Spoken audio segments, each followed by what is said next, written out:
ಮಾತನ್ನ ಅಷ್ಟು ಸಲ ಹೇಳೋದಕ್ಕೆ ಒಂದು ಸಲ ಆದ್ರೂ ನಿಮಗೆ ಅವಳಿಗೆ ನಾಚಿಕೆ ಅನ್ನೋದೇ ಇಲ್ಲ. ಅಷ್ಟಕ್ಕೂ ಅತ್ತೆ ಕಣಿಗೆ ನಾನು ಹೇಗ್ ಕಾಣಿಸ್ತಿದ್ದೀನಿ ಮಾವ?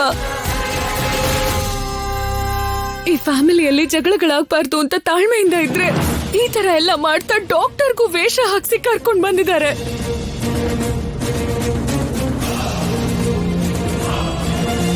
ಅಷ್ಟಕ್ಕೂ ನನಗಿಲ್ದಿರೋಂತ ಪ್ರಾಬ್ಲಮ್ ನಿಂಗೆ ಯಾಕಮ್ಮ? ಏನು ನಿನ್ನೆ ಮೊನ್ನೆ ಬಂದಿರೋಳ್ಗೋಸ್ಕರ ಹೆತ್ತ ತಾಯಿನ ದಬಾಯಿಸ್ತಾ ಇದೆಯಲ್ಲ?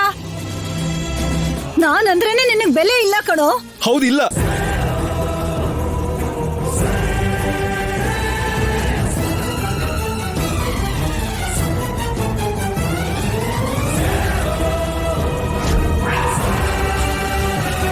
ಹೆತ್ತ ತಾಯಿ ಅನ್ನೋ ಅಷ್ಟೋ ಇಷ್ಟು ಪ್ರೀತಿನೂ ಇವಾಗ ನನ್ಗೆ ಹೊಟ್ಟೋಯ್ತು.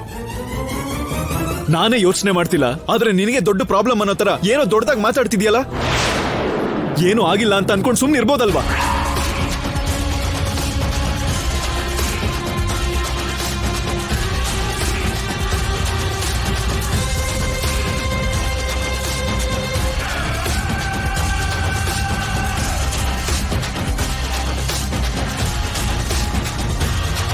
ಅಯ್ಯೋ,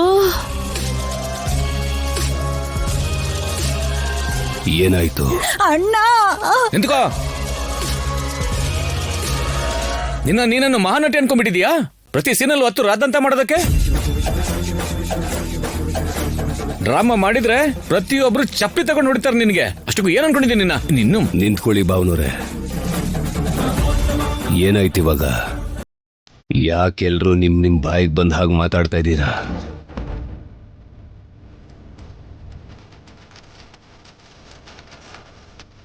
ಅಕ್ಕ ಮಾಡಿರೋ ಕೆಲ್ಸನೇ ಅಂತದಣ್ಣ. ನೀವಿರ್ರಿ, ಗಂಡಸ್ರು ನಿಂಬಾಯಿಂದ ಹೇಗ್ ಹೇಳಕ್ಕಾಗತ್ತೆ? ನನ್ ಮಗ ಮಾಡಿದ ಪಂಚಾಯಿತಿಲಿ ಈ ತರ ಆಗಿತ್ತಾ? ರಾಜು ಹತ್ರ ಹೇಳಿದ್ರೆ ತಪ್ಪೇನಿದೆ?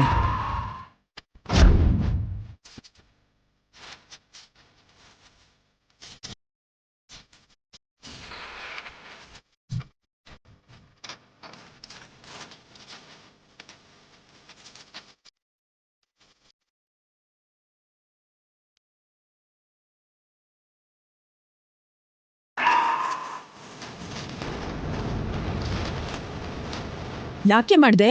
ಯಾಕೆ ಮಾಡ್ದೆ ಆ ಕೆಲ್ಸ?